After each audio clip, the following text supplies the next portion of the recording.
Kandidatja e Partisë Socialiste për deputete në qarkun e Vlorës Brisejta Çakëri vijon takimet intensive me qytetarët në rrugët e qytetit, por edhe në lagje të ndryshme.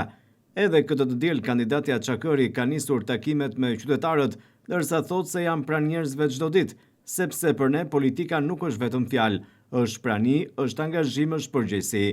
Kandidatja e Partisë Socialiste për deputete ka shpalosur platformën e saj, por edhe të Partisë Socialiste, duke kërkuar votën më 11 maj për numrin 5, por edhe për emrin e saj personal në listat e zgjedhësve, pasi është pikërisht në listën e hapur. Kandidatja Çakëri ka marrë mbështetjen e qytetarëve, të cilët thanë se me votë do të votojnë Partinë Socialiste, ndërsa tha se rrugëtimi i zhvillimit pas 11 majit do të jetë edhe më pranë Bashkimit Evropian. Çakëri u ka premtuar qytetarëve se do të jetë një zë i fuqishëm në Parlamentin shqiptar, ndërsa kërkoi votën.